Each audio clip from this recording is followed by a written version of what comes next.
Welcome everyone to the ASMBMB Lipid Research Division webinar. My name is Angeline Lyon and I'm one of the organizers. And today our topic is going to be on how membrane lipids help regulate G protein signaling as well as other signaling processes. And so we have two postdoctoral fellows who will be talking today, Dr. Yasmin Aydin from the Indiana University School of Medicine and Dr. Gergo Gulyas from the NIH, the Children's Health and Development Institute. And so in order to make sure that we can stay on time and give our speakers time to answer questions, I just wanted to briefly say that if you have a question for either speaker after their presentation, if you could please raise your hand and I will go ahead and when we get to that point, I'll unmute you and you can ask your question in person. So if there is anything else, please let me know. Otherwise, we'll go ahead and turn it over to Dr. Aydin. Hey, hello.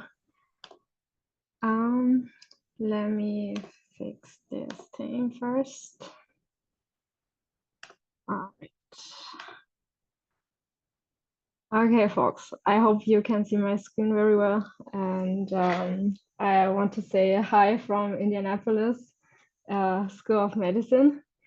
And yeah, it's my honor and it's very nice that Angeline invited me to this. So thank you also for the kind introduction. And I want to show you a project about my favorite protein, which is the arrestin. And recently we have come to the conclusion that the membranes actually matter a lot for arrestins. So let me walk you through this project, which is not yet published, but currently under revision. And maybe there are some folks in the crowd who not wake up every morning thinking about arrestin. So a small reminder, what are the arrestins doing? So each one of us has 4 different subtypes of arrestin in their bodies. And these are small cytosolic proteins that have this shared typical 2-domain fold.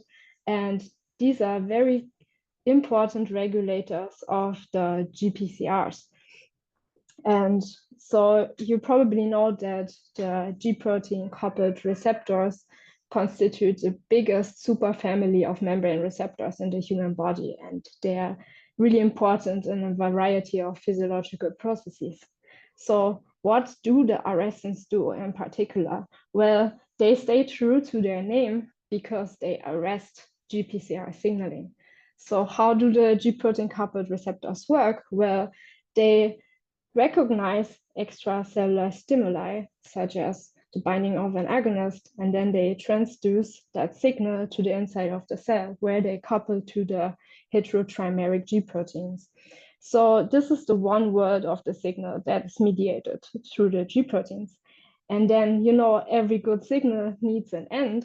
So here 2 other protein families come in, which are the GPCR kinases, the GRKs, that phosphorylate the active receptor.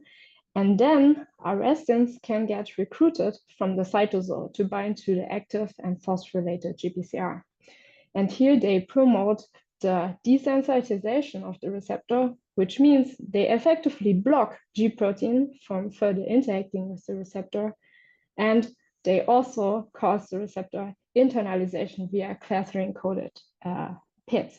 So as you can see here on the right side, a small experiment to take it away from the schematic view to the view in the cell. So in my HEC293T cells here, I've just expressed a typical GPCR, which is the GLP-1 receptor, and then I added in a fluorescently labeled arrestin. You can see in the basal state, arrestin occupies the cytosol, but then when I add in the agonist of this receptor, we can see how arrestin is moving towards the membrane and accumulating in these clathrin-coated pits. So now that we've established how the arrestins work, why am I caring so much about it? It's because there is a conundrum in this field, which is we have on the one hand, besides the 2 arrestins that are just dedicated for the function of the eye, the RSN2 and the RSN3, which are expressed everywhere in our body. And then on the other side, we have these over 800 GPCRs that regulate all kinds of functions from mood, appetite, heart rate, smell. And so you see there's this dramatic imbalance between these two adapter proteins and these over 800 receptors. And we really want to understand this process because, well, over a third of all drugs on the market are targeting these GPCRs. So understanding better how their signal goes and how the signal can be terminated is really crucial to developing better drugs in the future. So, I mean, one obvious solution to finding out how the RSNs bind to the GPCRs is, of course, to make nice structures. And here we get a lot from the advancements of the cryo-EM technology, because over the last 10 years, thanks to the cryo-EM getting big, we were able to collect around a dozen of different receptor RSN structures. So I've picked out some examples here, and I want to highlight some of the similarities and of the differences, how RSNs and a receptor can interact with each other. So first of all, have a look that arrestin with the so-called finger loop will engage the receptor or the membrane really close by the receptor. Then the second key binding site is the receptor phosphorylated epitope, which you can see as this small blue epitope here binding on the end domain of the arrestins shown in pink. So this is common through all of these receptor arrestin structures. But there is another element that stays true no matter if the conformations are not staying the same. And that is that arrestin itself will engage the membrane environment. So you can see this particular site, which is called C edge, on the very distal part of arrestin C domain, can engage more or less deeply into the micelle. So here lies one of the big differences between RSN2 and RSN3, because in RSN2, there's a hydrophobic loop in the site that is missing in RSN3. So we think that RSN3 has less of an anchoring capability here to the micelle.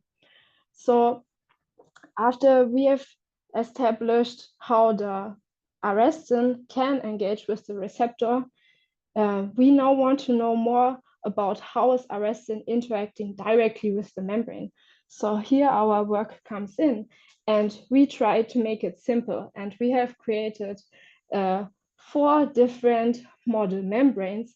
So we just take nanodiscs and fill them up with different lipid constitutions. And then we test how the 2 arrestins, RSN2 and 3, can bind to these nanodiscs. And eventually, after binding, we can pull down the nanodiscs with a tag that is located in the nanodisc protein. So the results you can see here on the right side. It is very fascinating, even though RSN2 and 3 are similarly shaped, have a homology of over 80%, they do seem to be interacting very differently with these nanodiscs. So have a look. RSN2 seems to prefer the PIP-containing nanodisc because it seems to be the only nanodisc that pulls down RSN2 effectively. Well, RSN3 on the other side seems to be more agnostic, and it can actually pull down on any of the acidic phospholipids, but it still doesn't like to bind to the neutral POPC discs. So we've already established from this experiment that there is some differences going on between RSN2 and 3 binding to the membranes. So I want to take a more closer look now. And for this, we need to change the method a little bit. So we can make use of these environmentally sensitive fluorophores, the so-called bimains. And these are very helpful tools because they can be incorporated into the protein by a single exposed cysteine, so we can label that in vitro. And then we can track where is this fluorophore sitting in respect to its environment.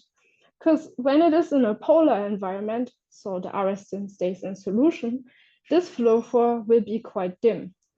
But when the arrestin will bind to the membrane, and therefore the fluorophore gets in a very hydrophobic environment, the fluorescence intensity will increase dramatically and there will be a slight blue shift. So we can use this technique now to look precisely in different positions of arrestin and how they may interact with the membrane. So we have picked in both arrestin 2 and 3 4 representative positions that we probe with the sensor. First of all, I've mentioned the finger loop as a crucial binding site for the receptor or the membrane surrounding the receptor. So we place a probe in here and also in the neighboring C loop. On the other side, we of course want to look more closely into the C edge. So we place 2 additional labels here. And now we combine these different sensors with the different nanodiscs. And you can see right away that the spectra of arrestin 2 and 3 don't look the same at all. And we can see a similar effect as for the nanodisc binding assay previously, because it seems that the C edge of arrestin 2 really binds more closely to the PIP-containing nanodiscs, where the other sensor positions don't seem to interact much with the membranes. On the other hand side, though, arrestin 3 has a very different picture here, because it's not the C edge actually showing the most effect, but actually the sensor in the finger loop has a big fluorescence increase. And it also doesn't care if it's the PIP-containing nanodiscs or the other acidic nanodiscs. So you can see right away there's quite some difference of arrestin in its basal state binding to the membrane. But now, of course, to rationalize that a little bit better after seeing just the spectra, I just put a little bit of a schematic here. So you can compare arrestin 2 seems to not care too much about the acidic phospholipids, but then when we bring PIP into the system, it can bind pretty tightly and it goes preferentially about the C edge. And then on the other hand side, arrestin 3 is agnostic to the acidic phospholipids or the PIP, so it can interact with either nanodisc, and it seems to prefer a binding mode that relies on the finger loop. So now we have an idea how these 2 arrestins might interact in their basal state. But of course, we want to know in how they interact in a state that resembles more closely their binding to the receptor. And well, when the receptor binds via the N domain of arrestin, they change also in their shape. And we can mimic this receptor binding effect by just chopping away the autoinhibitory C tail of arrestin and bring them into a pre-active state that resembles more closely how they are shaped when they are binding to a receptor. So now we can come back again with this nanodisc binding assay and probe the differences between arrestins in their basal state and in their pre-active conformation. And you can see right away that there are pretty dramatic differences. So the pre-activation seems to help arrestin to bind to the PIP-containing nanodiscs, as you can see in this pretty increase. But then on the other side, something curious happens. It seems that arrestin 3 in the pre-active conformation loses its preference for the PIP and is unfazed regarding to the binding of other acidic bilayers. So something different is going on when the arrestins become pre-activated. And now we can go back in with these bimain probes and find out what exactly might be happening in these different places. So we label the same positions again, using this time the pre-active variants of arrestin 2 and 3. And I think it becomes really clear again that the C edge binds very nicely to the PIP-containing nanodiscs for RSN2. But then something very curious happens for pre-active RSN3. Well, instead of increasing the fluorescence for binding to these different nanodiscs, actually the pre-active RSN3 C edge shows a lowered fluorescence, which indicates to us that RSN3 must have a dramatic conformational change that brings this probe into a very different position with respect to the nanodiscs. So already from these experiments, we really highlight that the membrane binding is affected by the conformational change, and RSN2 and 3 do not behave the same way at all. And now, to take it even more to the next level, we wanted to switch in another method and check how the RSN activation takes place also with deer spectroscopy. So we can introduce 2 spin labels in RSN and then track this process of activation, which correlates with the release of the autoinhibitory C-tail. So as you can see here, when RSNs bind to the receptor and the receptor C-tail will displace the RSN's own C-terminus, you will get an increase of the distance, and therefore you will get a very different DR spectrum, as you can see on the right side. So in the basal state, we expect that the 2 spin labels are resonating at a pretty close distance, which is represented by this maximum here that we find about 18 angstrom. And then when you bring in the receptor, RSN's conformation changes dramatically, the C-tail gets released, and this distance becomes much wider, which is represented here with this resonance maximum around 60 angstrom. So we have a very sensitive technique with which we can track RSN's activated state. So using this, we can now test different hypotheses. So we know that the 2 RSNs bind to the membranes differently, and that RSN activation also changes the way they can bind to the membrane. Now the next question is, can the membranes themselves activate the RSN? So we can test that pretty simply with this method, because what we do now is just we bring into this probe the different nanodiscs, and then we check what kind of effect do they have on the RSN resonance spectra. And it doesn't seem like they do much by themselves. You can see for all 4 different kinds of nanodiscs that we don't get a really convincing increase of the activated state, which would be a high distance resonance state. So the membranes themselves are not sufficient to activate RSN2 in this case. But then, well, what is activating the RSNs? Then it must be the receptor, right? So we can make our life easy and just take the phosphorylated epitope of the receptor in the shape of a phosphopeptide and then put that on our deer probe.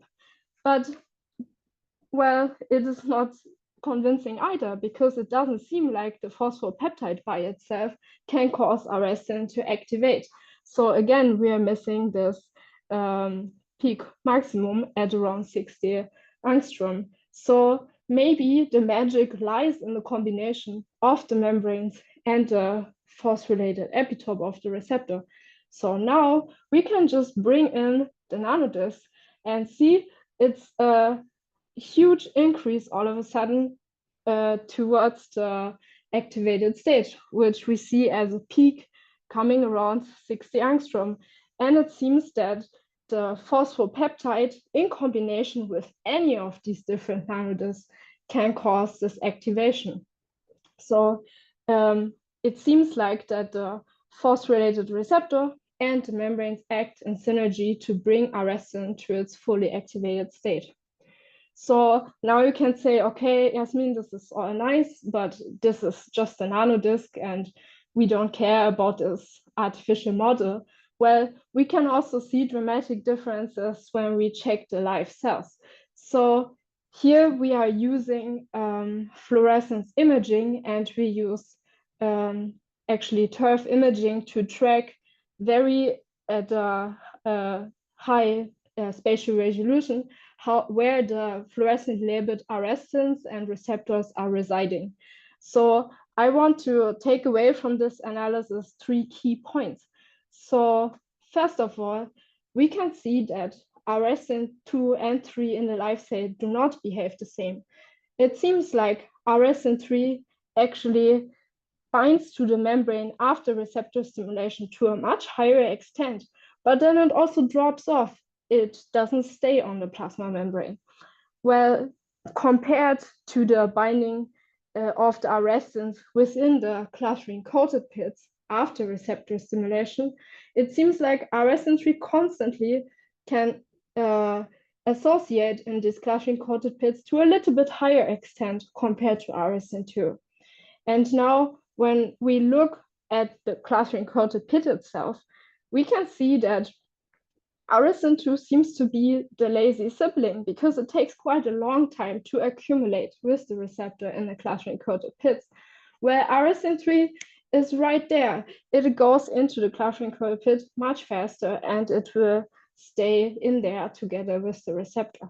So I think from all of these different aspects, we take away that arrestin 2 and 3 are not interchangeable, they're not interacting the same with the membranes, and they have very different dynamics when they interact with the receptors.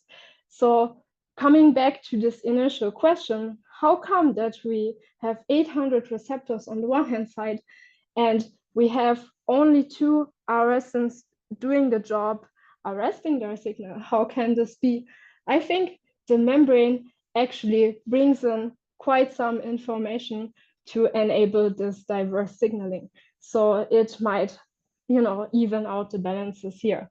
And well, with this, I hope I introduced you a little bit more to what we're doing with arrestants on the membrane. And I think there are more and more studies looking at this aspect for receptor signaling. And so if you're interested in this sort of study, the preprint containing all of this information is out. You can scan the barcode right here. And then I want to extend a big thank you, especially to my PI who brought me in here. I just came from Germany to the US, and I feel very welcome by her. And now the big shout out is that just at 11 a.m. today, her first and co-corresponding author paper, our paper, dropped in Nature. So when you want to see more about these cryo complexes of arrestin and the ACKR3, check it out. Yes. Thank you very much, and congratulations on your paper. So we have a couple minutes. If there's any questions from our audience, if you can just raise your hand and I can then turn the floor over to you. But while that process happens, I was wondering if I could ask you to speculate a little bit as to, your data shows that arrestin 2 really likes PIP2 containing membranes. Can you comment on whether that might have anything to do with arrestin 2 having a larger role at the plasma membrane versus internal membranes, or what might be going on there? So I think it's a geometric constraint. We think, or we see from the deer measurements, that arrestin 3 is very flexible compared to arrestin 2. And I think that the shape that arrestin 2's C domain has will just perfectly fit on the PIP2, but it will be not interested or allow as much flexibility to also bind to the other acidic phospholipids. I think arrestin 3, on the other side, it can just melt on the membrane in a way. I think the key to this is the different dynamics of these 2 proteins. Okay, thank you. So next is a question from Fred Maxfield. Hi, You should be. very nice talk. I don't think I can show my face, but that's okay. So I was very interested in your talk, and at the end you showed these clathrin coated pits by turf. I assume that those are actually being endocytosed with each one with a half-time of a few minutes at most. So is there continuous endocytosis, and have you tried to measure that rather in addition to just measuring the surface clathrin coated the recruitment onto clathrin coated pits at the surface? So full disclosure, we didn't carry out these experiments. It was our collaborators' work. But I can comment on it because I did that on the confocal microscope for my own project. So I did that with GLP-1 receptor. And I can see after 2 minutes, almost all of the arrestin, both arrestin 3 very fast, arrestin 2 a little bit delayed, completely focused in these pits. And then at the 50-minute time point, it's more or less recycled. Everything has lost the interaction. So arrestin 3 is back everywhere in the cytosol, and the receptor population is mostly back at the membrane. So I will take this away to our collaborators and then ask them to do this different kind of sections of internalization. Thank you. Thank you. Thank you. And we have time for one more question from Nancy Hart. Thank you for an interesting talk. I'm interested in the biophysical effects of membrane lipids on protein or on receptor activations.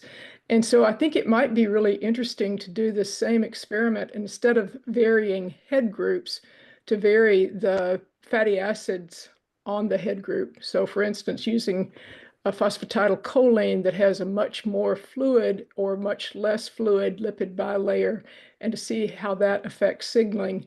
Lipidomic studies of human diseases show that that might be a factor in many human diseases. So I guess it's more of a comment than a question. But once again, thanks for an interesting talk. Thank you. I think that's a really interesting point. We have been trying to find a cost-effective way of playing with the nanodisc more, because you know how expensive it is to get these species right. So we were actually thinking if we can play around with the cholesterol content, because that will also change the fluidity a lot, and it might be a little bit cheaper than buying specific carbon chains of the different lipids. But I think it's really key in allowing the receptor to move. I agree. Thank you. Thank you for the questions, and thank you again to Yasmin. That was an excellent talk. So with that, we will turn it over to our second speaker today, Dr. Gergo Gulyas from NIH. All right. Can you hear me? Yes, you're good. All right. So first of all, thank you for the kind invitation and opportunity to present my work today about how a specific PIP2 pool in the plasma membrane together with AP2 can regulate the G protein coupled receptors. First, we can say that upon activation, GPCRs stimulate their partner heterotrimeric G proteins, and therefore they initiate their primary signaling. Subsequently, the active conformation of the receptor will be recognized by the G protein coupled receptor kinases, which then together with other kinases like protein kinase C, phosphorylate the receptors. After that, this phosphorylation barcode will be recognized by beta-arrestin 1 and 2, which in the previous talk with the other nomenclature was as arrestin 2 and 3. After this recruitment to the receptor, beta-arrestins block further G protein activation, and therefore they terminate the signaling. This process is called receptor desensitization. After that, beta-arrestins direct and sequester the inactivated receptors and preparing them for dynamic-mediated internalization. After internalization, the vesicles undergo an uncoating process, and then the receptors became either degraded in the lysosomal system or recycled back to the plasma membrane. Based on the current scientific concept, receptor resensitization happens during this pathway, where the phosphorylation barcode will be removed with the involvement of endosomal protein phosphatases, and also the beta arrestins are going to be released, and therefore the receptors arrive the plasma membrane in a G protein competent form again. In this current project, we found that the type 1 angiotensin II receptor, our model receptor, can utilize a rapid resensitization step when it binds to beta arrestin 1. This whole process also requires the AP2 binding of beta arrestin 1, and this process is supported by a specific PIP2 pool in the plasma membrane, which is primarily made by PIP5 kinase off enzyme, also with the contribution of the EFR3A protein. PIP2, as the most characteristic phosphoinositide in the plasma membrane, regulates multiple steps in GPCR signaling and internalization, but also it serves as a substrate for the phospholipase C beta enzyme, which is the main signaling output for the GQ-coupled GPCRs. At the very beginning of this project, our goal was to investigate how the different PIP5 kinase isoforms can support the PIP2 levels while the receptors, the GQ-coupled receptors, are active. And for these experiments, we used isoform-specific knockdown of the different isoforms and followed the PIP2 changes with the BRET-based approach. In this sensor, a PIP2 specific binding domain is tagged with the luciferase enzyme, and the acceptor protein Venus is targeted to the plasma membrane. Upon receptor activation, phospholipase C beta hydrolyzes PIP2, which releases the protein domain from the plasma membrane, therefore decreasing the energy transfer. Later on, when the receptor desensitizes, the PIP2 level starts to recover due to its resynthesis and the involvement of the PIP5 kinases. But in other cases, in other receptors, when the desensitization is less prominent, like in the muscarinic type 1 receptor, the PIP2 levels remain low, reflecting a constantly active receptor. After isoform-specific knockdown of the PIP5 kinase enzymes, we recorded serendipitous PIP2 changes, especially after knocking down the PIP5 kinase off isoform. Importantly, these changes completely, they were missing in the case of the muscarinic 1 receptor. These type of changes, this fast recovery of the PIP2 was completely unexpected because we were expecting a much slower return since the PIP5 kinases were missing. First, we wanted to confirm these results by using inhibitors for the PIP5 kinases and found that only after the PIP5 kinase alpha inhibition, we could see the exact same faster recovery of the PIP2 signal, which was suggesting that perhaps here the receptor desensitization became faster. To test this hypothesis, we used another approach and measured the receptor activity directly using a GQ sensor.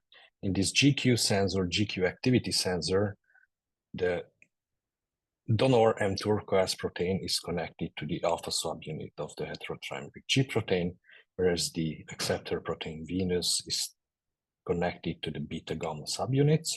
So upon receptor activation, as the heterotrimer separates, then we can follow this with a changing energy transfer signal. We found that after PIP5 kinase alpha knockdown, the receptor activity showed a much more transient change, which compared to the control, which also confirmed here the receptor activity itself, what is changing, showing a faster desensitization. A previous paper from our lab established that silencing of EFR3 protein promote AT1 receptor phosphorylation and desensitization as well. But in that study, the involvement of the separate isoforms has not been identified. EFR3 has two similar isoforms, A and B. Both of them are important adapters for targeting the PI4 kinase complex to the plasma membrane, and therefore they are essential for the proper PIP2 synthesis. We carried out similar BRET experiments to assess plasma membrane PI4P and PIP2 levels, and also the GQ activity after isoform-specific knockdown of the protein, and found that EFR3A silencing resulted in similarly accelerated desensitization of the receptor, what we could see previously by the PIP5 kinase alpha knockdown. In further experiments, we followed the plasma membrane PIP2 changes to follow receptor activity instead of measuring the GQ signal, since our data shows that first, it could provide a reliable assessment of the activity, and on the other hand, the problem with the GQ sensor is that by overexpressing it, we can alter the delicate endogenous stoichiometry between receptors, G proteins, and the RST molecules. It is well established that PIP2 in general is important for the internalization. So as a next step, we investigated whether the PIP5 kinase alpha or EFR3A knockdowns and the PIP2 pool, what they determine, could interfere with the internalization. It was important to test this possibility since it could be a very logical explanation for the accelerated desensitization. If the receptors would fail to internalize, then they would remain stuck in a desensitized form in the clathrin-coated bit. For this, as a simple estimation, we carried out a fluorescently labeled Ang2 uptake assay and compared the effects of PIP5 kinase alpha, EFR3 knockdown, along with dynamine knockdowns and the overexpression of the dominant negative dynamines, and found that all the interventions could effectively inhibit the uptake of the ligand. And also, at the end, we found that ligand-bound receptors remain stuck in juxta plasma membrane regions. We also wanted to see whether these interventions can modify receptor activity. So we carried out similar BRET experiments as before and found that not the dynamine knockdowns, nor the overexpression of the dominant negative dynamine could affect the previously registered PIP2 changes, and they did not have any effect on receptor activity. So from these data, we concluded that the effect of both PIP5 kinase alpha and EFR3A knockdowns on the desensitization was completely unrelated to their inhibiting effect on the internalization. Since the desensitization process is regulated by beta-arrestin engagement of the receptor, next we investigated how PIP5 kinase alpha or the EFR3A knockdown affect beta-arrestin recruitment to the plasma membrane. For this, we used turf experiments and found that both PIP5 kinase alpha and EFR3A knockdowns limited the beta-arrestin 1 plasma membrane recruitment, but both of them increased the recruitment of beta-arrestin 2. As a confirmation of our previous data on the ligand uptake, we showed that both knockdowns were inhibiting the angiotensin II receptor internalization as well. So these data shows that both PIP5 kinase alpha and EFR3 knockdowns shifts the balance between the beta-arrestin 1 and beta-arrestin 2 towards the beta-arrestin 2. Next, we wanted to test the possibility whether this faster desensitization, what we have seen before, occurred due to the shift in the beta-arrestin balance itself. For this, we tested how the silencing of beta-arrestin 1 or 2 affects receptor activity. In theory, since beta-arrestins promote receptor desensitization, we expected a higher receptor activity, what would manifest in a more intense PIP2 hydrolysis and less recovery. We found that beta-arrestin knockdown provided the expected results, but the silencing of beta-arrestin 1 showed the opposite, completely unexpected effect, suggesting an accelerated desensitization. The kinetics were highly similar to those we registered in the case of PIP5 kinase alpha for EFR3 knockdowns, and together with the TURF data, we concluded that beta-arrestin 2 is the master regulator of the desensitization, whereas beta-arrestin 1 protects the receptor and promotes its activity. To test this hypothesis, we carried out double knockdown experiments which showed that simultaneous beta-arrestin 2 silencing prevented the faster desensitization kinetics in all the knockdowns we have tested before, confirming the exaggerated beta-arrestin 2 function. Our conclusions so far are that PIP5 kinase alpha and EFR3A dependent specific PIP2 pool controls the activity of the AT1 receptor by controlling its desensitization. We also found that the specific PIP2 pool determines the balance between beta-arrestin 1 and beta-arrestin 2 binding, and that beta-arrestin 2 is responsible for the desensitization, whereas beta-arrestin 1 protects the receptor and promotes its activity. Then our next question was that since PIP2 levels regulate several members of clathrin-coated pit assembly and clathrin-mediated endocytosis, and that PIP2 has been identified as important for arrestin recruitment and receptor binding, then whether the alterations what we made on this PIP2 pool regulates receptor activity directly through the arrestins or indirectly via regulating components of the clathrin-coated pit assembly or clathrin-mediated endocytosis, which then can affect arrestin function later. For this, we utilized an siRNA experiment in which we targeted multiple members of the clathrin-coated pit assembly and clathrin-mediated endocytosis, but found only that AP2 knockdown had a significant impact on the receptor activity, resulting in highly accelerated desensitization of the receptor, very similarly to those we observed previously. Based on this result, first we tested how AP2 knockdown affects the plasma membrane recruitment of the beta-arrestins. We found that AP2 knockdown had almost no effect on the beta-arrestin 2 recruitment, but despite it recruited to the receptors, the ability of beta-arrestin 1 to sequester the receptors into the clathrin-coated pits was strongly affected, and it presented in highly dynamic structures during the experiment. To further test how AP2 affects the ability of beta-arrestin 1 or 2 to desensitize the receptor, we needed a system where we could investigate the two isoforms separately. For this, we used a beta-arrestin double knockout cell line and overexpressed the two isoforms and also their AP2 binding mutants. To follow the receptor activity in these experiments, we used the same GQ sensor I presented before, but now we register the fluorescent lifetime changes of the donor instead of the energy transfer.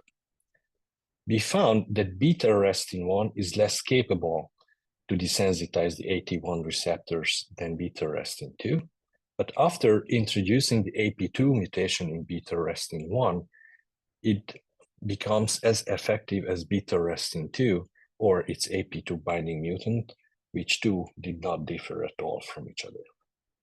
Overall, this data suggested that AP2 is necessary for beta-arrestin 1 to sequester the receptor into the clathrin-coated pits, and also that AP2 binding of beta-arrestin 1 alleviates its ability to desensitize. To test whether the AP2 binding of beta-arrestin 1 promotes its release from the receptor, we further investigated the receptor engagement of the two isoforms and their AP2 binding mutants as well. GPCR engagement of beta-arrestins occurs in two consecutive steps. First, arrestins bind to the phosphorylated tail of the receptor, developing a transient tail-engaged conformation. Then arrestins dive deep into the receptor core, achieving a more stable conformation with their fingered loop called fully engaged conformation. The receptor arrestin structures were resolved mostly using this later fully engaged conformation, but recently a tail-engaged structure had been published as well, suggesting that this conformation could also be stable enough. And more importantly, it provides the possibility that in this conformation, the receptor can still bind G protein and perhaps activate it. In order to compare whether these two beta-arrestin isoforms may differ in developing the two conformations, we measured receptor arrestin associations in BRET experiments. For this, we tagged the receptor with luciferase and the arrestin isoforms with Venus. So when the arrestins engaging the receptors, we can follow this interaction with BRET measurements. To mimic the two separate conformations, we either used the DRY mutant of the receptor, which represents the tail-engaged conformation, since in this receptor, the core is modified in the residues, which are important for G protein and also for the finger loop interaction. And for the fully engaged receptor conformation, we used the Y-type receptors in the experiments. First, we found that beta-arrestin 1 is more biased towards the tail-engaged conformation than beta-arrestin 2, and in contrary, beta-arrestin 2 binds to the Y-type receptor much more than beta-arrestin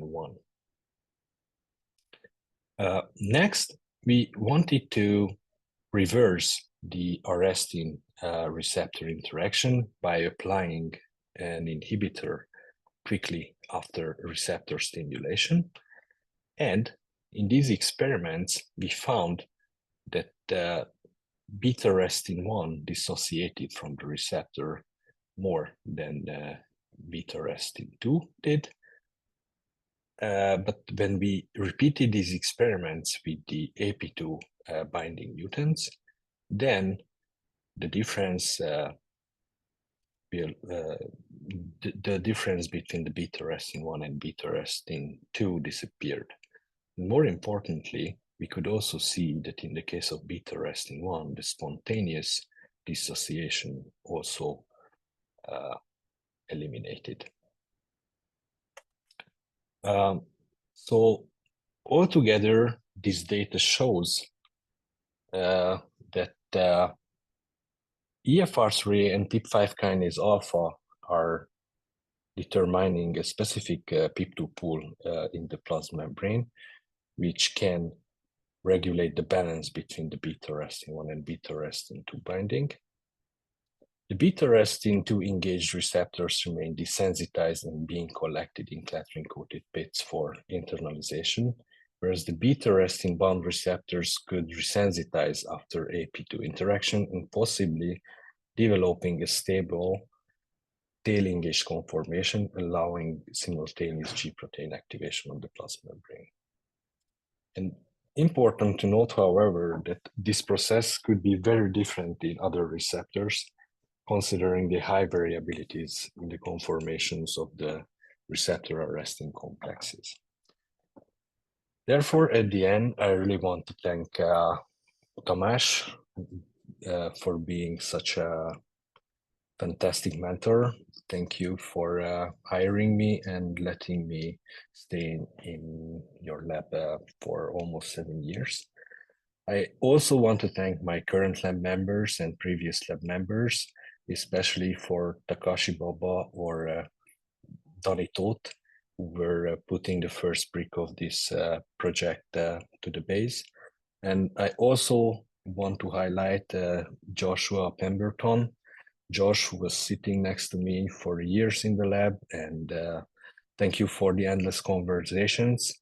And I also want to thank for our collaborations, Justin Taraska and Asuka Inoue, for their help during this project, and also the NICHD Microscopy Core for their help.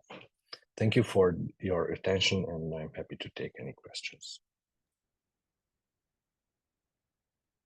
Thank you very much for the talk. That was very cool work.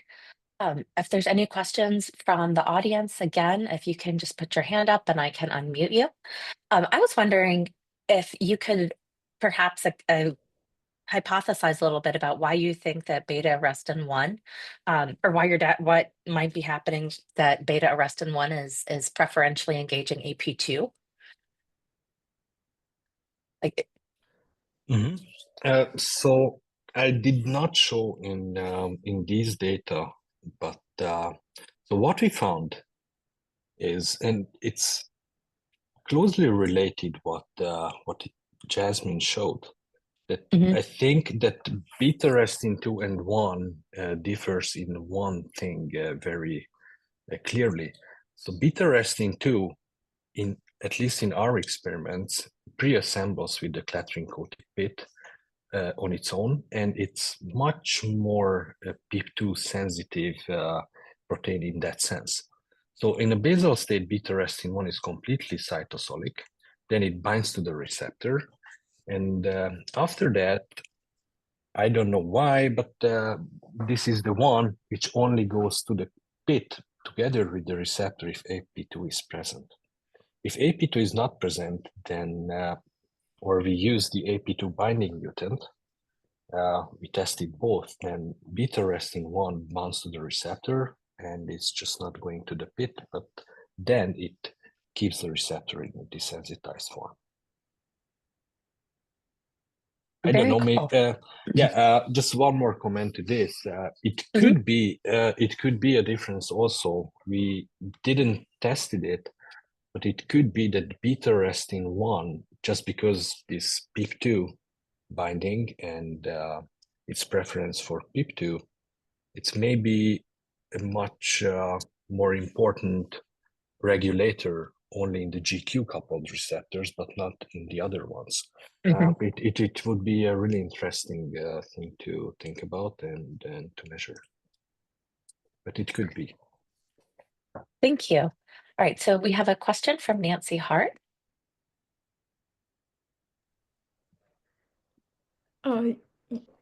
So this question has to do with the conformational changes, differential conformational changes in the receptor. We know that mutations, spontaneous mutations in humans in angiotensin 1 receptor that cause that receptor to become more relaxed also cause it to be constitutively active. And so I'm curious if either of these have a differential effect on causing that sort of opening or relaxation of the receptor that might explain some of the differential inhibition effects. Yeah, I mean, we didn't test those mutations at all, so I don't know. It could be. It could be. My question is more of whether either of the inhibitors change the conformation of the receptor in a way that makes it more open, relaxed. I don't know. To be honest, I don't know that closely how losartan can modify the receptor structure itself. Although, yeah, I don't know. I don't have the knowledge to answer this question. I'm sorry. Thank you. It's just kind of interesting that spontaneous mutation absolutely causes that change. Thank you. Yeah, thank you. All right. We have another question from one of our panelists this time. Go ahead, Yasmin. Thank you. Yeah, the most curious finding for me is that when you knock out the AP2, you measure that arrestin 2 can desensitize just as well as arrestin 3. And I'm wondering what you think mechanistically is behind losing the contact. Because people talk so much about curvature as well. Do you think that AP2 and the clustering-coated pit formation, inducing this curvature in the membrane at that spot will affect this process? So what I personally believe is that so when we have the initial engagement of beta-arrestin 1, I mean between the beta-arrestin 1 and the receptor, then we have a structure like that. And since, as you also showed, and I believe that the finger loop interaction between beta-arrestin 1 and the receptor is not as strong as in the case of beta-arrestin 2, once the complex goes to the clathrin-coated pit and the arrestin associates with the AP2, I think this connection modifies this whole structure, and think that then it can just somehow tilt out the beta-arrestin from the fully engaged conformation, and somehow the AP2 arrestin connection modifies this this whole structure and pulls away arrestin from the receptor core, and this is how it can get back its activity. And of course, if the AP2 binding is not there, then it cannot happen, and beta-arrestin 1 remains as a desensitizing factor.